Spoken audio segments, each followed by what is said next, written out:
Mga abyan, ginaagda ko kamo nga atuntunan ang mga una nga mga tao nga nagpuyo diri sa duta. Nga magatudlo sa aton paagi sa ila sang tuod nga Dios. Lantawa ang larawan sa pula nga libro, lantawa sa pihak sa pagkabati mo sang tunog.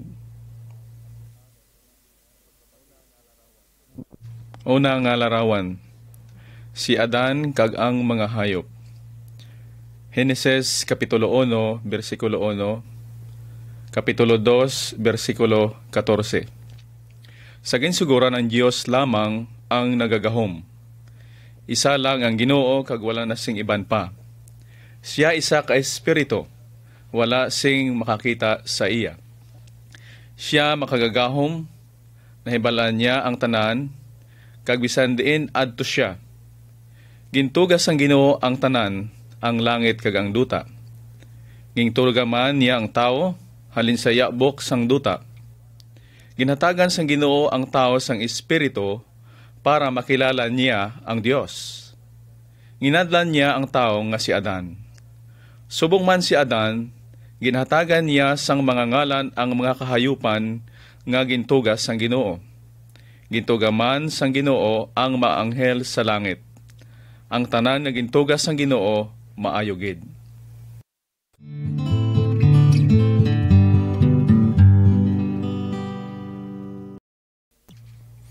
Ikaduha nga larawan, ang nangin-asawa ni Adam. Heneses Kapitulo 2, versikulo 15, tubtob 25. Ginbutang sang Ginoo si Adan sa harden kag gintatap niya ini. May mga hayop nga babae kag lalaki nga gintugas sang Dios. Pero wala sing upod si Adam nga babae nga pareho niya nga tao. Niyan ginpatulog sang Ginoo si Adan kag ginkuha niya ang tadyang ni Adan. Kag gintugas sang Ginoo ang babae halin sa tadyang ni Adam. Gindala niya ini sa lalaki nga mangin iya kaupod. Silang adua wala sing bayo pero wala sila mahuya sa isa kag isa. Mahimo nga makipagsigulanon sila sa Ginoo bilang isa kaabyan. Wala sing kalisod, kamatayon, kag mga malaot nga mga butang sa sinang matahom nga lugar.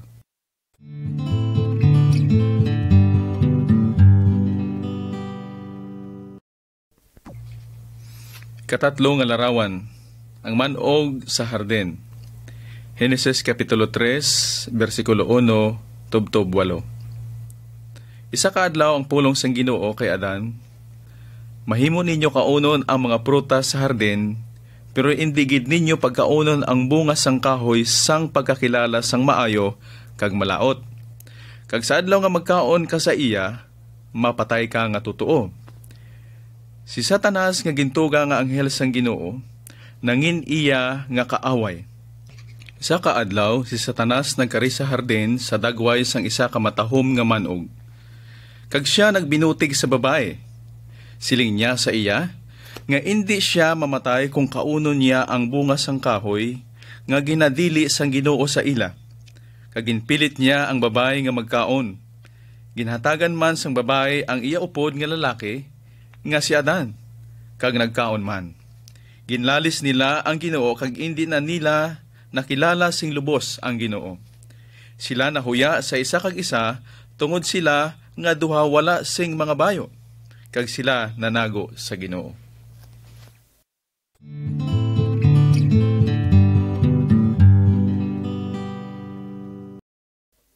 Ikaapat nga larawan, ginpagwa si Adam kag si Eva sa harden. Heneses Kapitulo 3, versikulo 14, tubtob 24. Tungod sang ila ginhimo, ginpagwa sang Ginoo si Adam kag si Eva sa harden. Siling sang Ginoo kay Adam, tungod imo ginkaon ang bunga sang kahoy nga akong ginadumili sa inyo, pinakamalaot ang duta bangod sa imo. Kinanglan ikaw mag-ubra para makakaon. Kag ang siling man sang Ginoo sa babae, ikaw mabudlayan sang imo pagbata, kag sa manog bangod ginhimo mo ini, pinakamalaot ka labi sa tanan nga kahayupan. Magalakat ka, nga nagasaog sa imutian. ang manog mangin kaaway sang tao. Gingadla ni Adam ang babae nga si Eva. Kabuhi ang buot silingon sini. Nagabot ang tion nga namata si Eva. Halin sa iya ang aton tanan nga kaliwatan. Kag ang mga katawhan tama gid kalayo sa Ginoo, kag nagbulag sa iya. Kag kita tanan naglali sa iya subong sang ginhimo ni Adan. Bisan pa ang Ginoo nangako nga siya magpadala sing tao nga maglupig kay Satanas. Ang amo nga tao magabugkos liwat sang atong relasyon sa Ginoo. Ang amo nga tao amo si Hesukristo.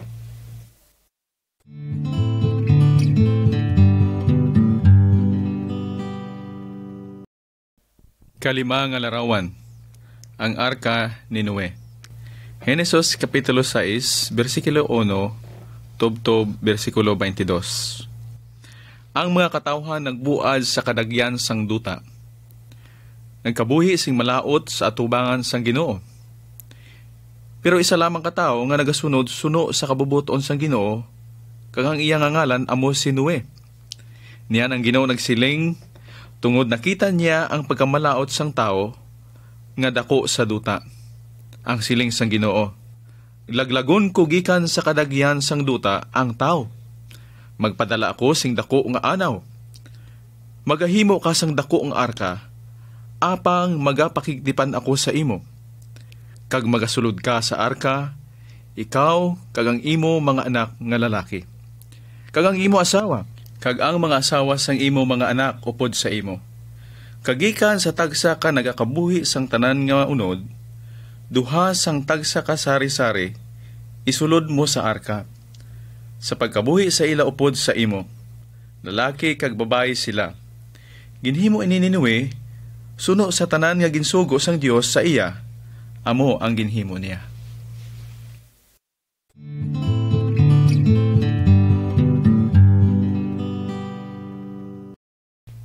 Ikaanom nga larawan, ang dako nga anaw. Henesis Kapitulo 7, 1 tubtob 24. Ginpaandaman ni Noe ang mga tao nga magtuo sa Ginoo. Tungod laglagon sang Ginoo ang tanan nga katawhan, tungod sang ila mga kalautan. Pero ang tao padayon sa gihapon sang ila malaot nga hilikuton. Si Noe kag ang bugos nga panimalay nagsulod sa arka.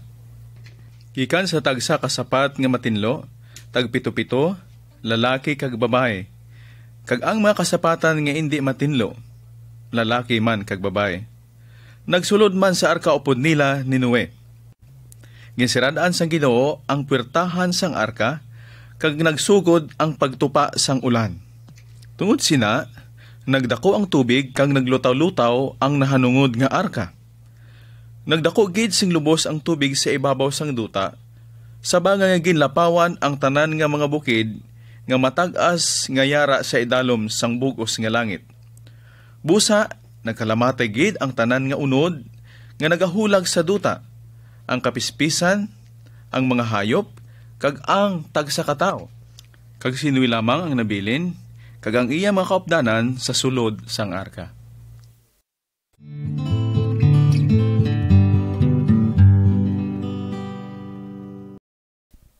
Ikapito nga larawan, ang balangaw kag ang tipan sang Dios.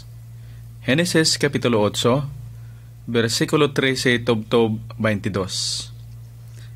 Naguntat ang ulan pagkatapos sang pila ka tuig, nagmala ang duta, si Noe kag ang iya panimalay nagwa sa arka. Kaupod nila ang tagsa kakabuhi nga butang sang tanan nga unod nga yara upod sa ila ang kapispisan kag ang kahayupan. Niyan si Noe nagtukod sang halaran sa Ginoo, kag siya nagdulot sing mga halad nga ginsunog sa halaran. Kag sang napanimahuan sang Ginoo sang kaamyon, nagsiling ang Ginoo sa iya tagipusoon. Hindi ko na pagkamalauton ang duta bangod sa tao. Hindi ko paglaglagon liwat ang tagsa kabutang nga nagakabuhi subong sang nahimo ko. Sa liwat nga makitaan mo ang balangaw, dumdumon mo ang akon nga tipan sa imo. Abyan, kung makitaan mo ang balangaw, imo man inidumdumon, pagasilutan liwat sang Ginoo ang kalibutan, pag-abot sang paghukom, gubaon sang Ginoo ang kalibutan paagi sang kalayo. Busa ang tumuluon ni Kristo hindi maghadlok. Ang Ginoo ang mag-aamlig sa aton paagi kay Ginoong Hesukristo.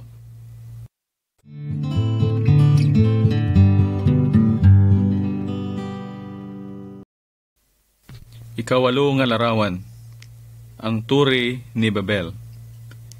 Heneses, Kapitulo 11, versikulo 1, tubtob 9. Ang mga anak ni Noe nagbuad, pero ang tuyo sang tao nga mag-ulop danay lamang sila.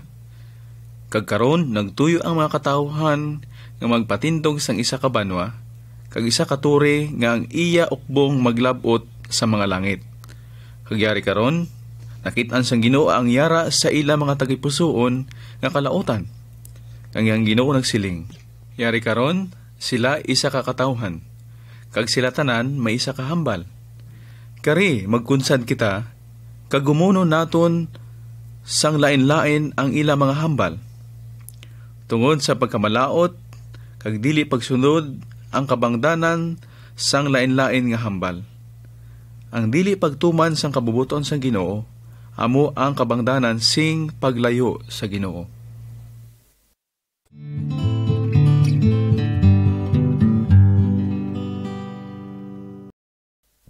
Ikasyam nga larawan, ang pagdayaw ni Job sa Ginoo. Job Kapitulo 1, versikulo 1, tubtob, versikulo 12. Ang tao nga yari sa larawan, amo si Job. Nagadayaw kag naghalad sa isa lamang kamatuod nga Dios. Wala niya ginatuman ang kabubuton sang yawa. Amay siya sing 7 ka anak nga lalaki, kag 3 ka anak nga babae. May madamo siya sing mga hayop, kag mga pagkabutang. Ginbuot sang Ginoo nga magmanggaranon si Job. Isa ka adlaw, ginsiling sang Ginoo kay Satanas, nga si Job, tao nga mahimpit, kag matarong mahadlokon sa Dios, kag nagalikaw sa mga malaot nga mga butang. Niya nagsabat si Satanas sa Ginoo, nga nagadayaw lamang si Job sa Ginoo tungod ginbuot sang Ginoo nga siya mangin manggaranon.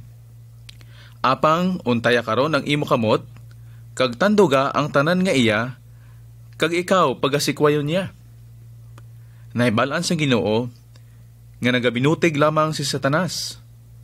Nabalaan niya nga sa gihapon magadayaw si Job sa ngalan sang Ginoo bisan siya isa ka imol. Gani, ginpabayan sang Ginoo si Satanas nga pahilabtan ang pagkabutang ni Job.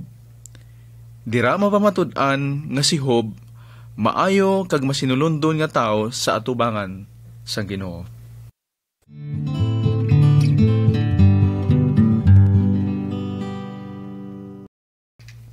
Ikapulo nga larawan, ang pagpangalisod ni Job.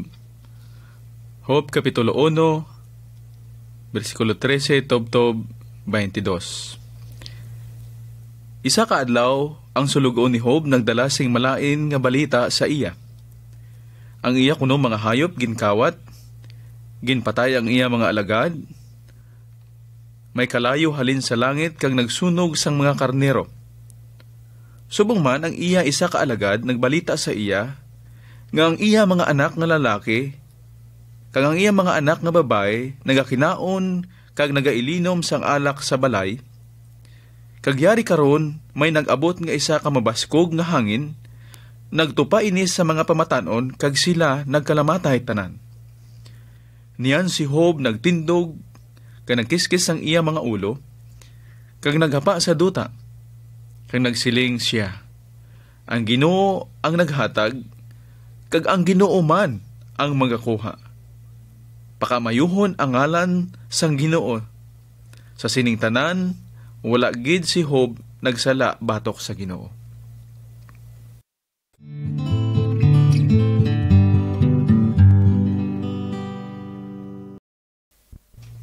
Ika-11 nga larawan.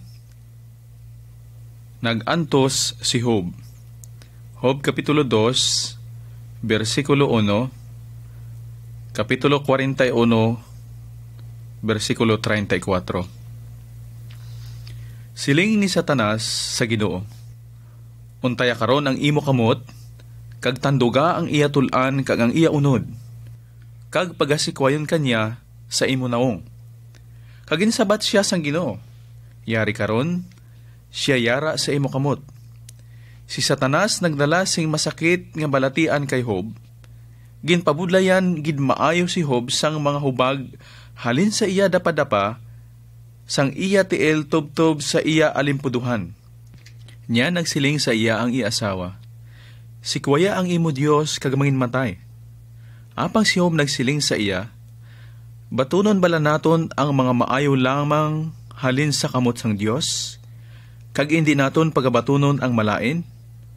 Nagabot ang iya 3 kaabyan, kag nakighinunanon sa iya. Suno sa ila, ang Ginoo nagahatag sang silot kay Job sang iya mga nahimo nga malaot. Niyan ang Ginoo nagpakita sa ila, nga wala nila mahangpan. Ang Ginoo isa ka makagahom na Dios. Nahibalan niya ang tanan nga butang, nabalan niya ang maayo sa aton tanan, kag siya lamang ang makagahom sang maayo kag malain nga hitabo sa aton kabuhi.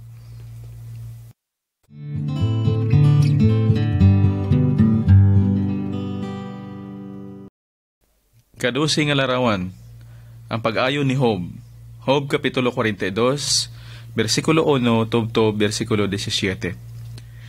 Sang nakita ni Job ang dako nga kaayo sang Dios, siya nahuya, tungod siya nagduha-duha sa Ginoo.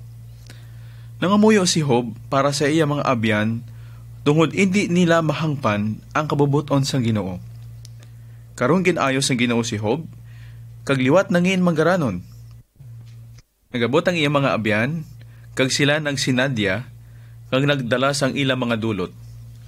Naghatag ang Ginoo sang 7 ka anak nga lalaki kag 3 ka anak nga babae kay Job.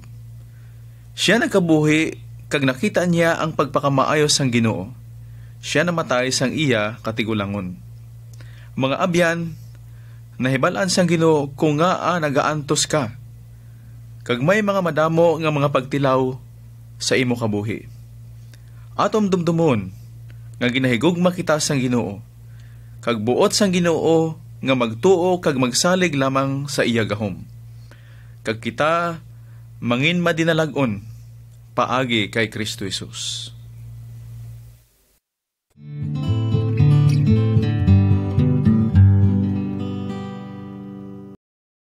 Kanapulog 3 nga larawan. Ginbayaan ni Abraham ang iya kaugalingon nga lugar. Henesis Kapitulo 12, versikulo 1, Kapitulo 13, versikulo 4. Isa ka adlaw, siling sang Ginoo kay Abraham, bayaan mo ang imo banwa kag ang imo balay, kag subong man ang imo amay, kag magsunod sa akon. Didto sa lugar nga akon tuyo para sa imo. Himuon ko ikaw nga dako nga banwa, paagi sang imo Ginoo pakamayuhon ang tanan nga katawhan sa duta. Nagtuo si Abraham suno sa ginhambal sa iya sang Ginoo, kag iya ini gintuman suno sa ginhambal sang Ginoo. Gindala niya ang iya nga asawa, ang iya nga mga sulugoon, kag subong man ang iya mga pagkabutang. Siya nagpangpanglakaton sing madamo nga adlaw bag-o niya nalabot ang Kanaan. Kag didto nagpulong ang Ginoo sa iya, amo ini ang duta nga akon igahatag sa imo, mga kaliwatan.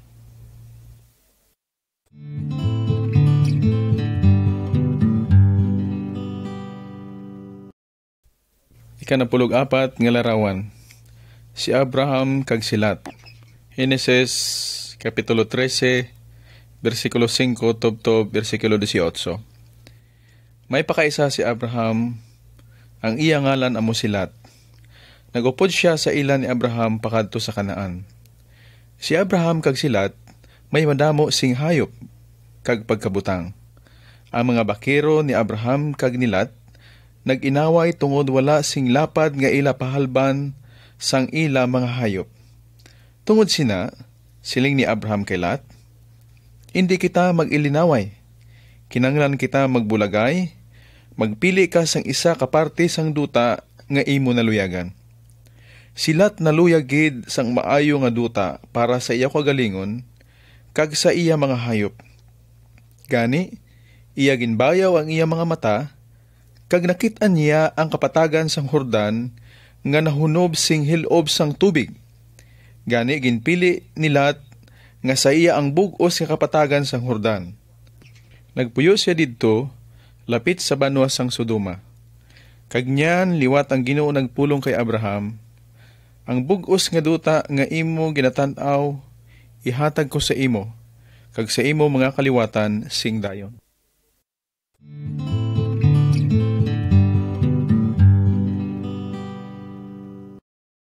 Ikanapulog 5 nga larawan. Nagkitaay si Abraham kag ang hari. Henesis kapitulo 14 bersikulo 1 tubto bersikulo 24. Tama gid kalaot sang ginahimo sang mga tao sa Sodoma. Nagwa ang hari sang Sodoma, hari sang Gomora, ang hari sang Adma, kag subong man ang hari sang Siboem, kag subong man ang hari sang Zoar, kag nagpaagisod sila sa inaway. 4 ka hari batok sa 5. Tungod nalupig sila, ginagaw sang kaaway ang tanan nga pagkabutang sang Sodoma kag Gomora. Subong man ang tanan nila nga kalanon. Kagindala man nila si Lot upod ang iya nga panimalay. Nya nabalitaan ni Abraham ang natabo kaginluwas nila si Lot. Kag sang ila nga pagpauli, nasugata nila ang gamhanan nga hari. Ang iya nga ngalan amo si Melchizedek, nga hari sang Salem. Ang buot silingon sini amo ang kalinong. Kag si Melchizedek nagdala sing tinapay kag ala kay Abraham, kag nagsiling, pakaamayuhon si Abraham sang Dios nga laging gamhanan, tagbuhat sang langit kag duta. Kag bulahan ang Dios nga labing mataas, nga nagtugyan sa imo nga kaaway, sa imo kamot. Kag ginhatagan siya ni Abraham sang 10 sang tanan. Tuyo tani sang hari sang Sodoma nga maghatag sang mga dulot kay Abraham. Pero wala niya ini pagbatuna. Hindi niya tuyo ang pagbaton sang mga dulot nga halin sa isa kas malaot nga hari. Si Lot nagbalik liwat kag nagpuyo sa Sodoma.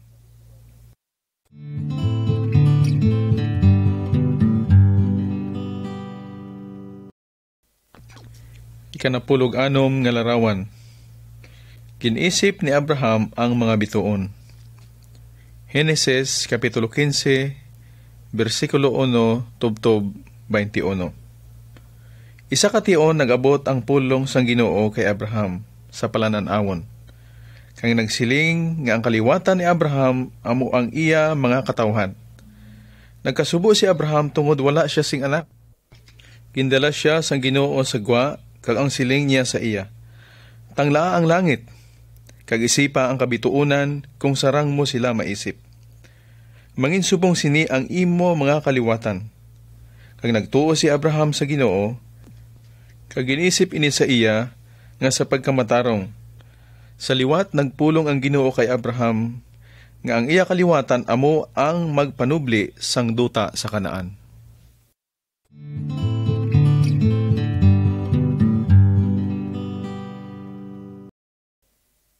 Ikanapulog 7 nga larawan. Ang bata nga si Ismael. Henesis kapitulo 16 bersikulo 1 tubtob 16. Madamo ang mga tinuig nga nagligad, pero sa gihapon si Abraham kag ang iya nga asawa nga si Sara wala sing anak. Kag isa ka adlaw si Sara nang siling sa iya bana, hiusa ka sa akon ulipon nga babae, ayhan makaangkot ang kusing mga anak paagi sa iya. Kaginyan ginhimo ini ni Abraham, kag nagpanamkon si Hagar. Gintamay niya ini, kag ginpabudlayan, pero nagabot ang manugtunda kag nagpabaskog kay Hagar. Subong man ang siling ang manugtunda sa iya, nga ang ngalan sang iya mangin anak amo si Ismael. Pabuaron ko sing dako ang imo kaliwatan, nga indi maisipan bangod sang kadamuon. Si Ismael amo ang mangin amay sang mga Arabo. Suong man, siling sang Ginoo kay Abraham, nga ang iya asawa nga si Sara magpanamkon, kag makaangkon sing bata. Akon man gihapon tipiga ng akon saad sa imo, siling sang Ginoo.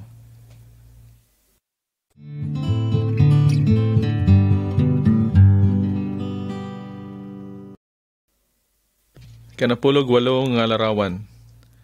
Nagkadlaw si Sara. Genesis Kapitulo 18, versikulo 1, tubtob 15. Sa isa ka adlaw sang paglabot ni Abraham sa edad nga 99, kag si Sara sa 90, tatlo ka panugtunda sang Ginoo nag-abot sa ila, kag ginpakaon sila ni Sara sa gwasang tulda. Kag isa nagsiling sang Ginoo sa iya, siyam kabulan halin karon, si Sara magabata. Si Sara ngayadto sa sulod sang ila tulda, nakabati sang ginhambal sang manugtunda. Hindi makapati sa iya nabatian, kag siya nagkadlaw lang. Tungod sina naghambal ang Ginoo kay Abraham, nga nagakadlaw si Sara. May mabudlay bala sa Ginoo? Suno sang saad sang Ginoo, nagbata si Sara sang iya katigulangon. Kag ginhatagan nila ang bata sa ngalan nga si Isaac.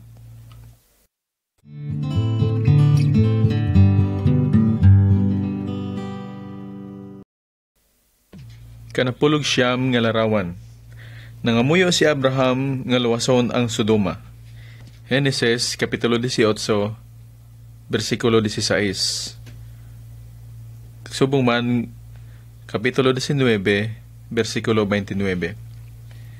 Ginpakamaayos ang Ginoo nga laglagon sang ang Sodoma tungod sang kalautan sang mga katawhan didto. Ginsiling sang Ginoo kay Abraham ang iya mga tinutuyo. Nandamduman ni Abraham silat ngayadto sa Sodoma. Kag siling niya sa Ginoo, imo man bala laglagon ang mataw nga mga matarong upod sa mga malaot? Hindi bala naghimo sang matarong ang hukom sang bug-os nga duta? Kag niyan nakiginon-anon si Abraham sa Ginoo nga luwason ang Sodoma. Busa naghambal ang Ginoo kay Abraham, karon kung may makita nako nga pulo kadi malaot sa banwa, dili ko ini paglaglagon. Ang duha ka manugtunda nag-abot sa Sodoma sa kahaponon, kag ang ila lang nakit-an nga matarong amo silat. Ginpaandaman sang manugtunda silat nga magpalagyo sa banwa, kag ang Ginoo nagpaulan sang kalayo kag nasunog ini, kag naguba ang bug-os nga syudad. Silat lamang kag ang iya duha nga bata nga babay ang naluwas.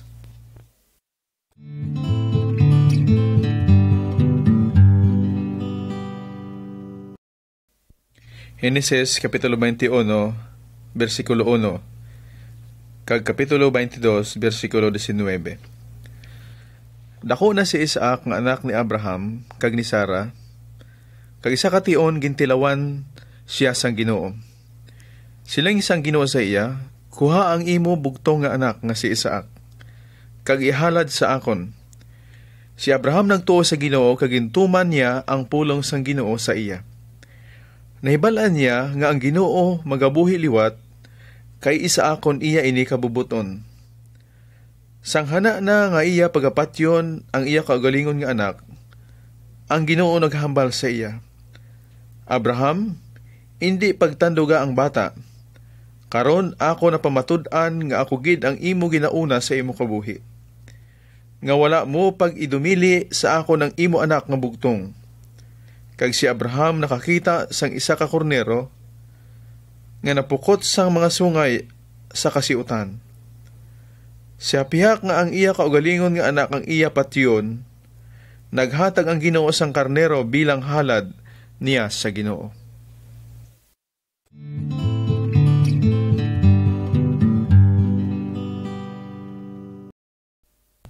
Ka-21 nga larawan. si Abraham kag ang iya alagad. Heneses Kapitulo 24, 1, kag Heneses 25, versikulo 26. Karon si Abraham gulang na kaayo, kag isa ka tion gintawag niya ang iya alagad kag nagsiling, balik ka sa akon banwa, kag pangitaan mo sing asawa ang akon nga anak nga si Isaac. Tungod dili tuyo ni Abraham nga magpuyo si Isaac sa Kanaan, kag mga asawa sang bisan sino nga babae sa Kanaan. Kag ang alagad nagsumpa kay Abraham, kag gintuon niya ang sugo ni Abraham. Siya nagpangpanglakaton, kag gintuy-tuyan siya sang Ginoo, pakadto sa mga kaliwatan ni Abraham. Kag dito niya nakit-an ang matahom nga babae nga mangin asawa ni Isaac. Ang iya ngalan amo si Rebeka nga iloy ni Jacob. Si Jacob nangin amay sang dako nga banwa sang Israel. Ang katawhan sang Israel sa gihapon nagapuyo sa Kanaan. Halin sa Israel, may nag-abot para magdala sang pagpakamaayo sa bilog nga kalibutan.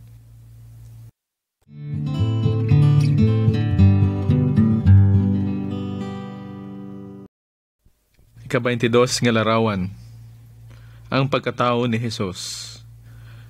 Galatia Kapitulo 4, versikulo 4, tubtob, versikulo 5. Subong man sa Mateo Kapitulo 1, versikulo 18, tubtob, versikulo 25. May kamatuuran ang pulong sang Ginoo, wala siya nagabinutig. Siling niya kay Adan, nga nagahatag siya sang iya ginpili nga amo ang nagalupig kay Satanas. Nagpaanda man siya kay Noe, nga iya laglagon ang mga malaot. Iya man ginpamatud-an kay Job, nga ang iya tuyo amo ang pagpakamaayo sang iya katawhan. Iya man ginpamatud-an kay Abraham, nga iya ginatipigan ang iya mga tipan sa iya mga katawhan. Tungod sini, aton makit-an ang larawan sang isa ka bata nga amo si Jesus. Sa husto nga tion, siya natawo sa banwa sang Israel. Ang iya iloy amo si Birhen Maria, kaliwatan halin kay Abraham kag kay Isaac. Pero ang iya amay amo ang isa katuod nga Dios. Si Jesus nagdala sing pagpakamaayo sa tanan nga katawhan sa bilog nga kalibutan. Siya nagkari para daugon si Satanas, kag iya isugpon ang atong relasyon sa Dios.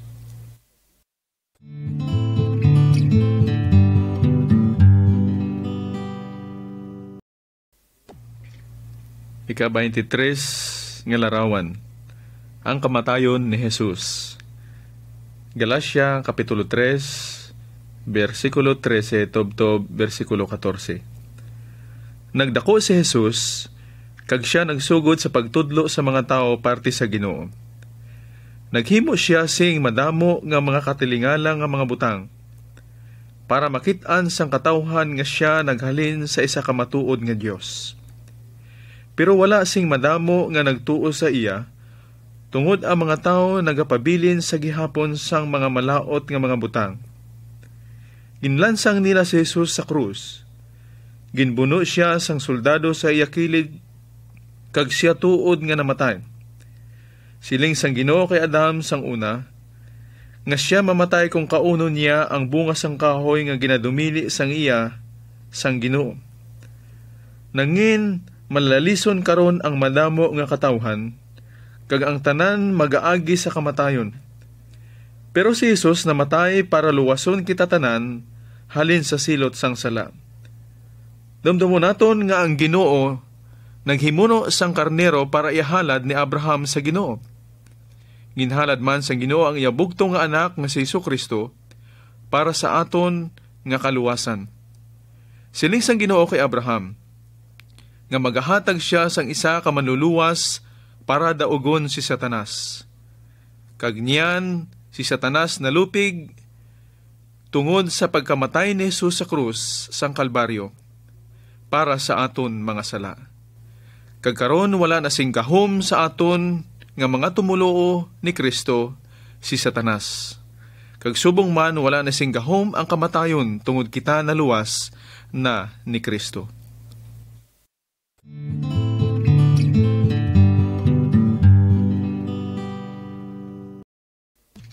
Ika-24 nga larawan. Si Jesus buhi. Galacia Kapitulo 20, versikulo 19, tubtob 29. Ang namatay nga lawas ni Jesus ginlubong. Apang paglabot sang 3 ka adlaw, siya nabuhi liwat. Nagpakita siya sa iya mga abyan, pero ang isa sa ilang abyan ni Jesus nga si Tomas, wala didto sa sina nga tion. Pagkatapos sina, ginsugiran si Tomas ang iya mga abyan, nga nakita nila ang Ginoo, pero wala gid magpati si Tomas. Tungod siya nagalaom nga patay na si Jesus. Busa nagpakita liwat si Jesus sa ilang tanan, ginpakita niya kay Tomas ang ginlansangan sa iya nga kamot, kag ang pilas nga ginbuno sang soldado sa iya nga kilid sang iya tiyan. Kag siling ni Jesus sa iya, untatan mo ang imo nga pangpanduha-duha, kag magtuo ka. Bulahan ang mga tao nga nagatuo sa akon bisan wala nila makiti. Mga abyan, hindi kita magpangduha-duha sa Ginoo, pareho kay Tomas. Apang mangin pareho kita kay Abraham nga nagtuo sang saad sang Ginoo. Paagi lang sang aton nga pagtuo makaangkon kita sang kabuhi nga wala sing dayon, nga sa kay Kristo Jesus lamang naton maangkon.